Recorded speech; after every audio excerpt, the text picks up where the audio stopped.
Welcome to the Golf Improvement Podcast, Episode 13. Welcome to the podcast for golf lovers and enthusiasts who are looking to take their games to new heights. Dedicated to custom club fitting, short game improvement, and effective practice to improve your golf game. This is the Golf Improvement Podcast with your host, Tony Wright.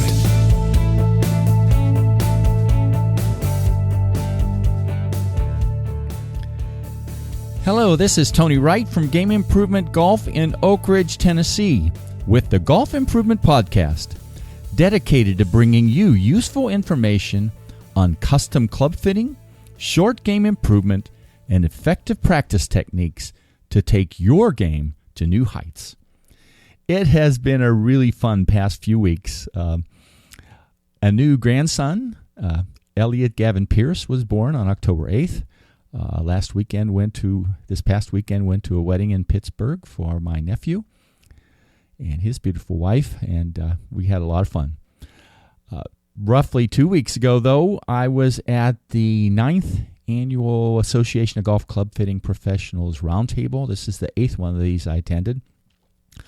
Two of my really good friends, Dan Wilt from Link to the Links in Columbia, Tennessee, and Bill Weitzel from Conquest Custom Golf in Cincinnati, Ohio, both achieved their Masters of Club Fitting designation as a result of taking their exam through a big presentation they made at this round table. Both of these guys will be on some of my future podcasts within the next month or two, talking about what they do in club fitting, and I'm excited to get them to do that. The other thing that was really neat about this roundtable is there were 8 new people there who hadn't been at past roundtables, who were just getting into custom club fitting and learning the ropes. So it was fun to see them get engaged in the meeting, and I know based on a lot of their feedback that they learned quite a lot, and it's good to get other people who see the value of custom club fitting and want to help golfers play their best. But in many ways, maybe the most exciting thing for me about the meeting would be, I guess, summed up in 1 year and 21 days. And that's the time until the next roundtable, Roundtable 10, although from now until then, we'll be doing a lot of things related to the topic of that roundtable. And that topic of the topic of Roundtable 10, which is kind of a milestone, anything you've been able to do 10 times, I think, is a milestone, will be the connection between the golf swing and custom club fitting. To me, it is very important when I do a fitting to take some video of the golfer. Sometimes, well, actually almost every time when I do a pre-evaluation with them, I take some fitting using a tool called Coach's Eye that's available on my iPhone. It's a great little tool for taking video, slowing it down, drawing lines, things like that. But then also during fitting, I take video at 240 frames a second of face on and down the line of the golfer. This kind of video, to me, is one of the most important elements of being hopefully I'm getting to be a great custom club fitter, because I need to know and look for cues of things that could really have an impact on the fitting. There have been a lot of times when I said to the golfer, right now it's really not appropriate for you to have a fitting.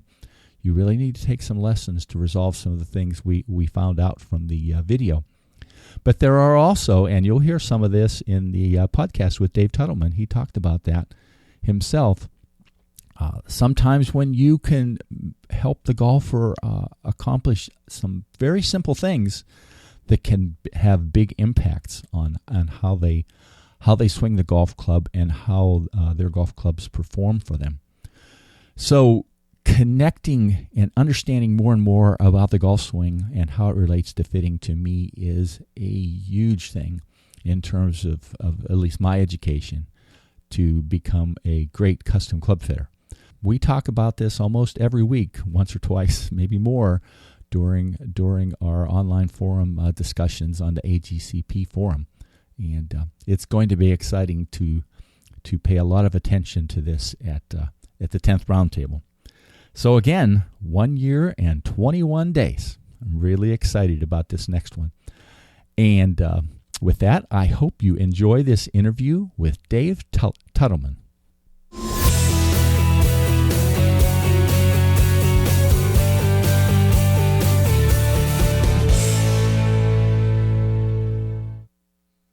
This is Tony Wright with the Golf Improvement Podcast, and I'm really delighted today to get to talk with Dave Tutleman, who I've read his stuff for quite a long time, and he's one of those people who I believe is an authority in analyzing how golf clubs really work and perform.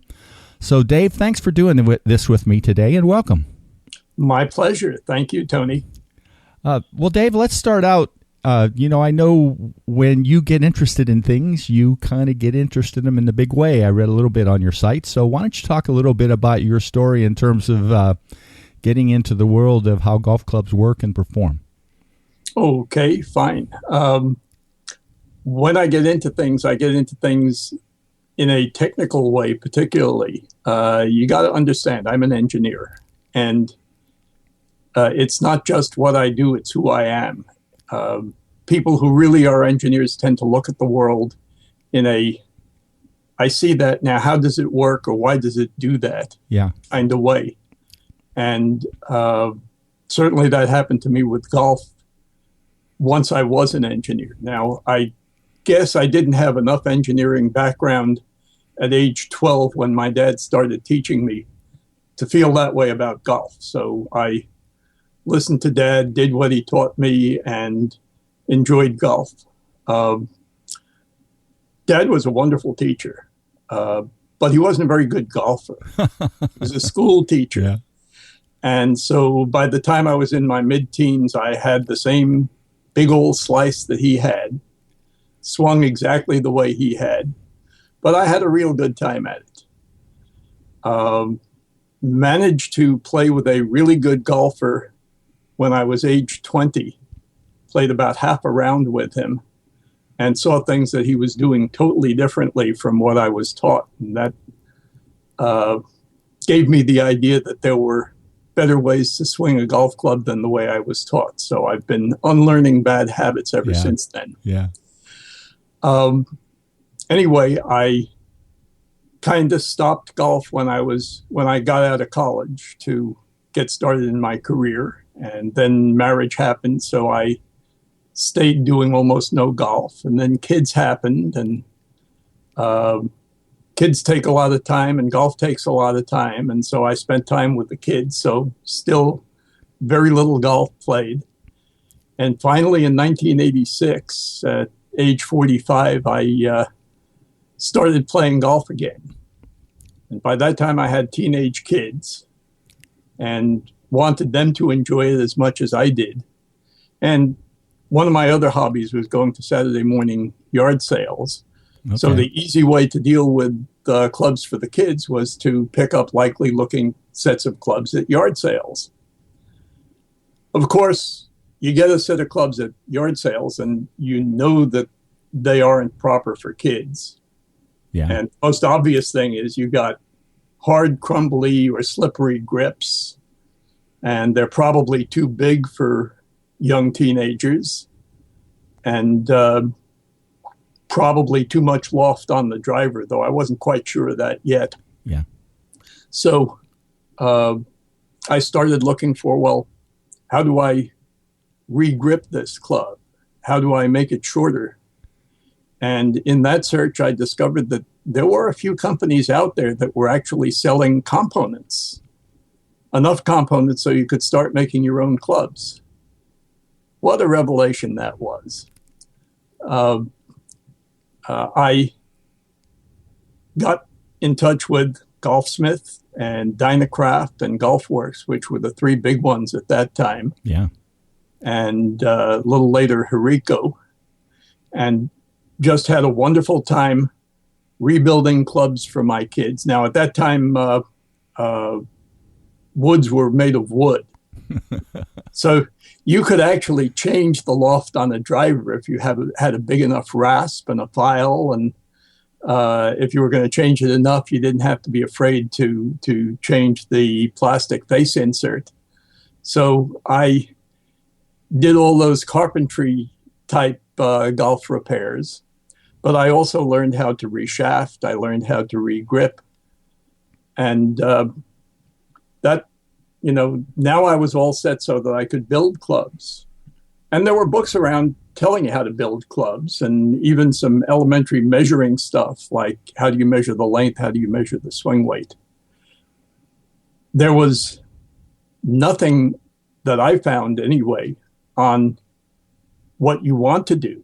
There's lots of how, but no why. Yeah. And being an engineer, all of a sudden, this opened a whole new corner of engineering to me. Why would you want to make a golf club heavier or lighter or more flexible? How would you measure the flex? There weren't any flex meters around at that time. Well, there were actually flex boards. You could mount it and map the flex, but those were pretty hard to use. So I started exercising my engineering and trying to figure things out. And I guess the first question I got really interested in from a technical point of view is, how heavy do you want the club head to be? It's a trade-off. If you make it heavier, you get better momentum transfer from what velocity you've got. But a heavier head probably slows down the club head speed. So which is more important, the loss of club head speed or the gain in momentum transfer? And I wrote lots and lots of equations. Some made sense and some led nowhere. And I was off and running on the analysis of golf clubs. Anything interesting I found, I would post on rec.sport.golf. The internet was around before the web. Yeah. Rec.sport.golf was a news group, a forum pre-web that talked about golf. And it was really the only place for golf discussion on the internet. And I used to post short articles there anytime I found out something interesting about golf clubs. And I was surprised who was reading me. Pretty soon I started getting offers from small companies to do some consulting with them. Huh. By 1996, I had gotten a employment offer from TaylorMade. And so at that point, I was pretty sure I could do this thing. And when I retired in 2002, I started doing consulting. Okay. And that's how I got where I am now. Well, there's some things I didn't realize. And, the rec.sport. Is it Gov or Com? I can't remember. But was that sort of a predecessor then in a way to the Spine Talkers group? Or? Actually, it existed almost in parallel with Spine Talkers. Okay. I joined Spine Talkers probably in the mid to late 90s, and I joined Rec Sport Golf in the late 80s. But they coexisted through much of the 90s. Yeah, interesting. And they still coexist. But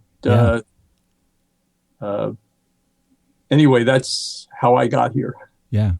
Well, I think, I've got a PhD in engineering myself, but what fascinates me about what you do is that it's almost all, you find out interesting things based on what I guess I would call first principles, okay?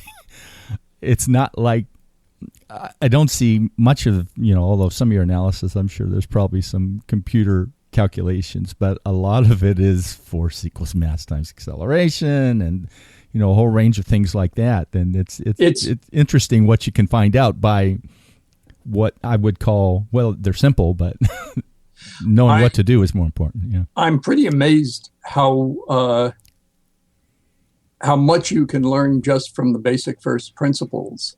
And then if you add some simple computer analyses or computer syntheses. Yeah. Many of them things you can just do with Excel spreadsheets.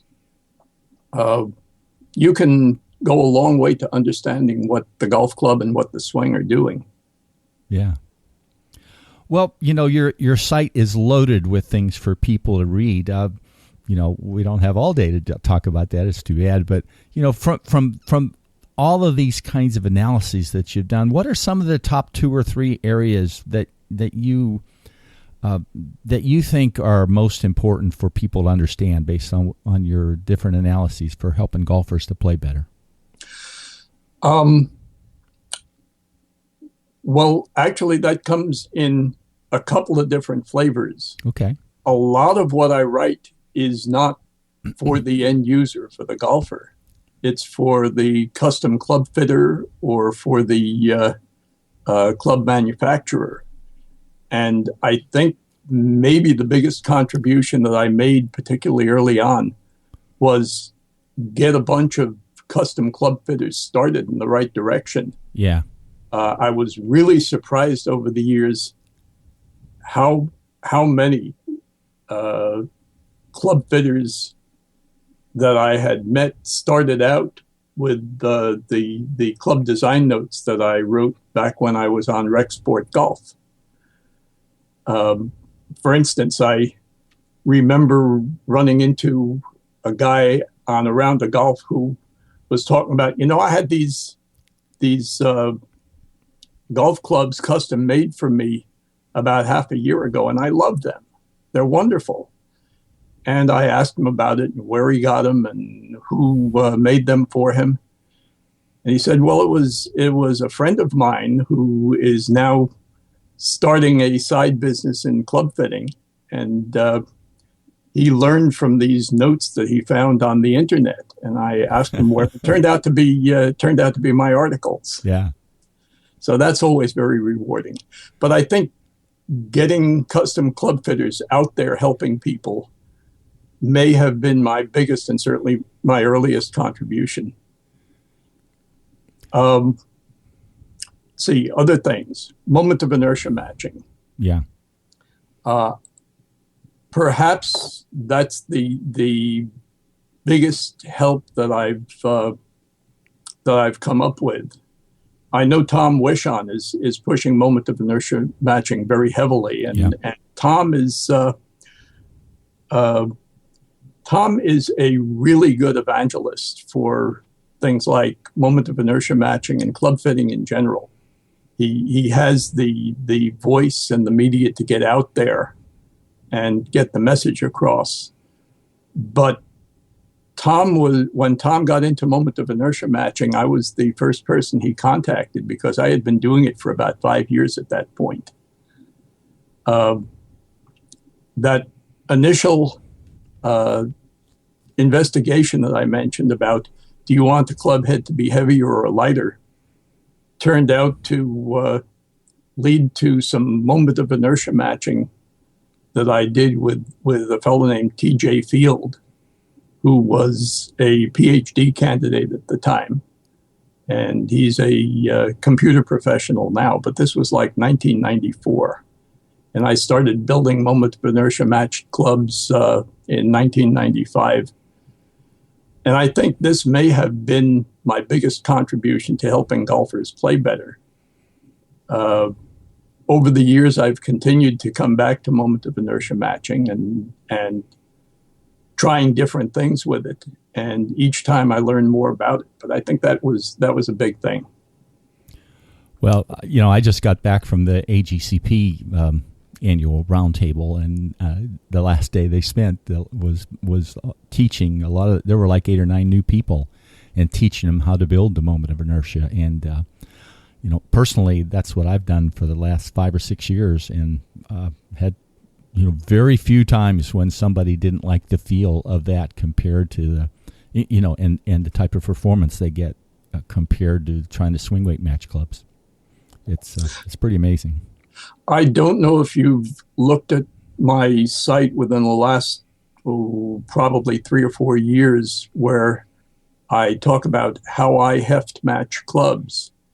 But what I have been doing for some years now is going out with lead tape and clubs of roughly the right length and roughly the right flex, and have people hit the longest and the shortest club that they are going to have in their set, maybe 4 or 5 iron and a pitching wedge.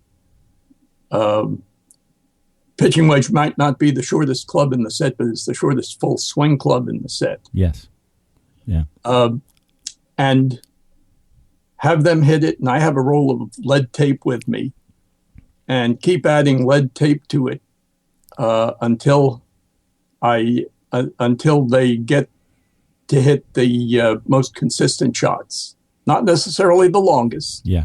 Remember, this is irons. Yeah. So what you really want from your irons is not maximum distance, but predictable distance. So get them hitting so that they're hitting consistently as possible. Then whatever lead tape is on it, I take it back to the shop, measure the swing weight of the long club and the short club, draw a straight line on a graph between them, and build the clubs to that, whatever slope that comes out. And in confirmation of what you've found, that slope is very often between 1 and 1.5 swing weight points per inch. Yeah. Which means it's very close to moment of inertia matched. Yeah. And I started out not with any notion this guy should be swing weight matched or this guy should be moment of inertia matched. Just let's see. And it comes out to be moment of inertia matched.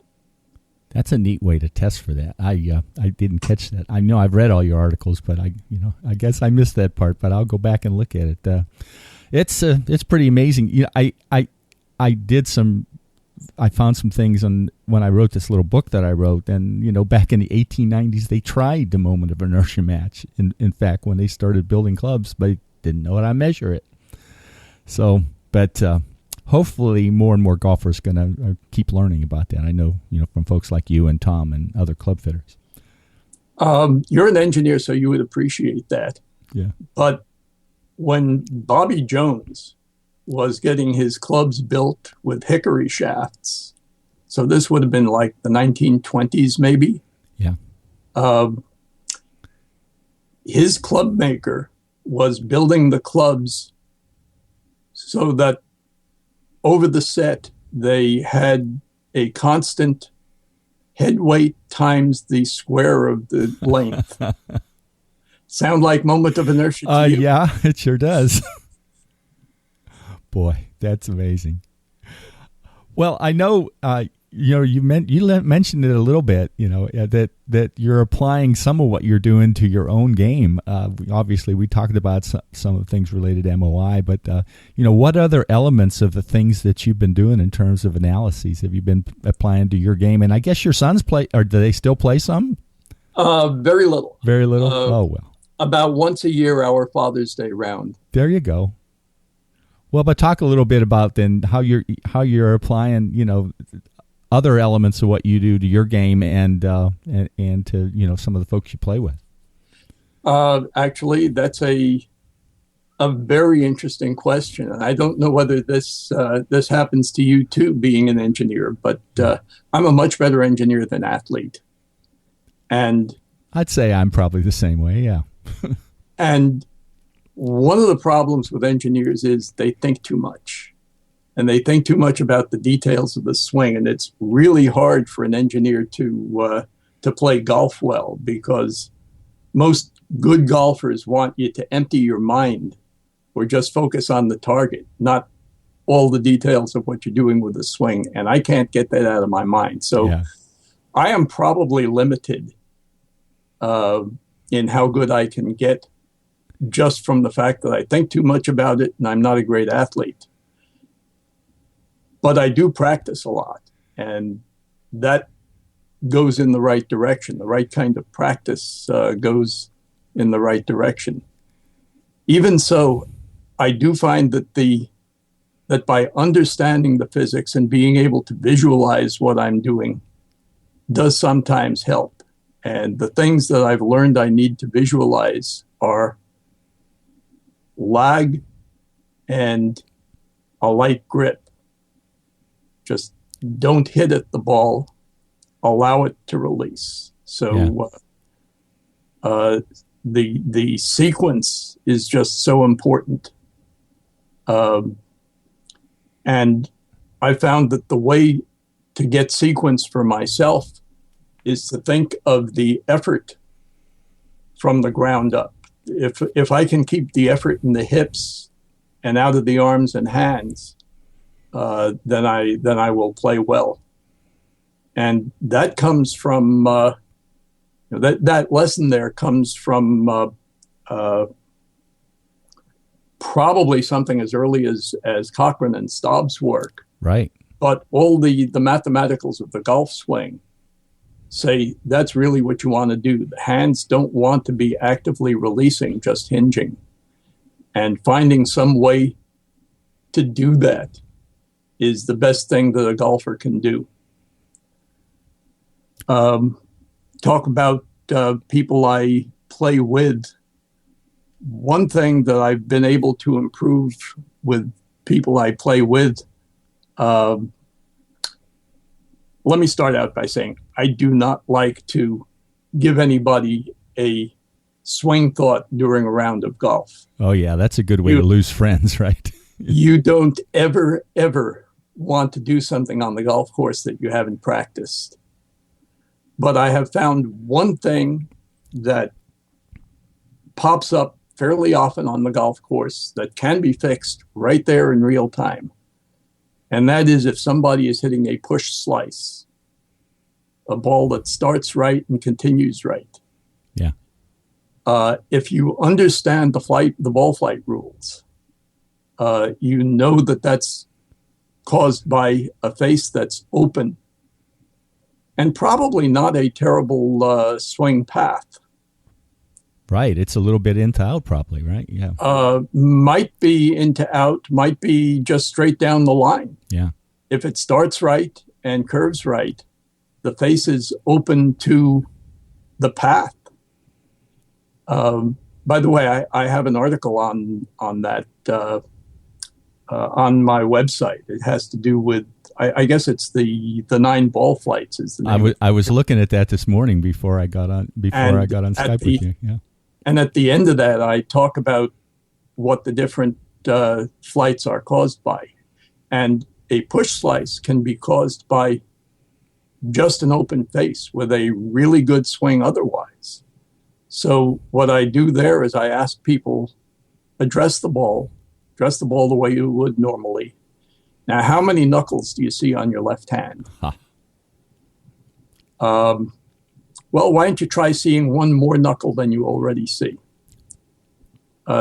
Basically, I'm strengthening their grip. Yeah. So that the club face is more likely to come through square. It'll certainly be more closed than what it was initially. And I'm amazed how many golfers just during that round of golf were able to fix the push slice in real time. That's probably been the biggest thing that's changed my golf game in the last year. I had a friend from Germany who corresponds with me, who's part of AGCP, and he suggested that. It's totally amazing how that can help. I agree with you. Yeah.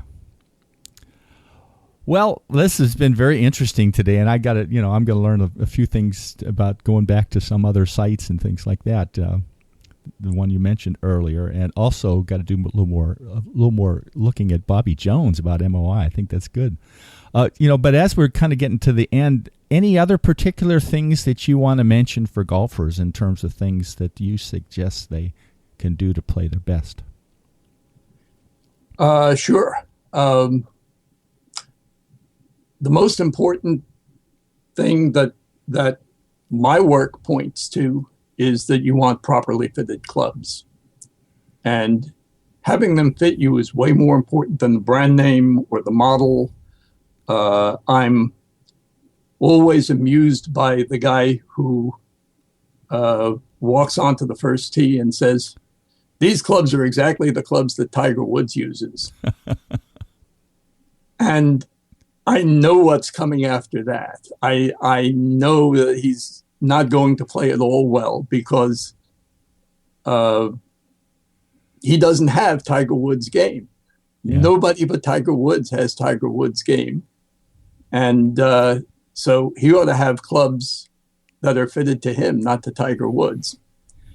And it's always a disaster when somebody walks up with that beginning. So get your clubs fit properly. And one thing that most people don't realize is part of proper fitting is set makeup. So many people are playing with a set of clubs that really aren't the ones that they should be playing with. They should be switching, for instance, from the irons to the hybrids at some point. And maybe they are already switching, but it's at much too long a club point. For instance, I have both a 4-iron and a 4 hybrid. And depending on how I'm hitting my irons, it'll depend on which one I have. But from the 5-iron up, I have irons. From the 3 down, I have hybrids. Yeah. And either a 4 hybrid or a 4-iron, depending on how I'm doing. Things like that. Should you get a driver at all? I know quite a few people who play much better if they leave the driver in the trunk of the car and tee off with the 3-wood. Yeah. Should you be playing with a lob wedge? I have a lob wedge, but I find that it's a club that you want to use only when no other club in the bag will do the job, because unless you practice a lot with the lob wedge, it's going to hurt more than help. So questions like that, what clubs should I be carrying, is part of the fitting decision. Well, Dave, thanks a lot today. And, before I sort of end, when you do any additional new analyses that you think are really interesting to talk about, I'm always here to listen. So if you want to do another session like this, I've really enjoyed it. I'd love to do it, Tony. Yeah. Well, to read a lot more of great information on golf club technology, go to www.tutleman.com and click on the golf and golf technology link. And again, Dave, thanks very much for talking with me and with golfers today. I think it was excellent. Thank you. Thank you, Tony. Really enjoyed it. Take care. Have a great day. You too. Bye-bye. Bye. Taking your game to new heights. www.gameimprovementgolf.com.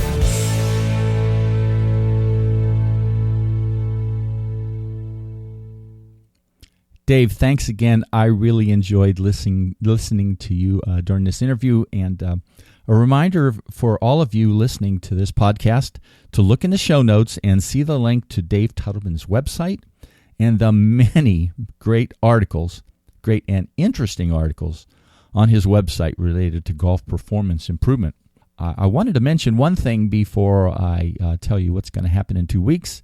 Starting tomorrow, actually, I'm going to do some major modifications to my website.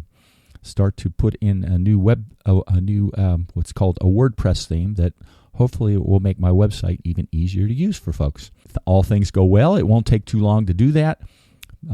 But I do expect it to be done before the time of the next podcast in about 2 weeks.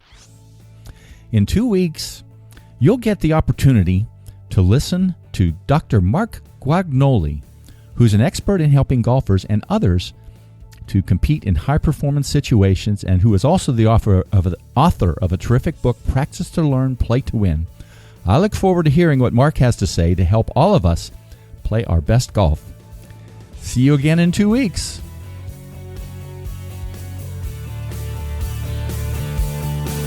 Game Improvement Golf, your source of information and inspiration to become an exceptional golfer now.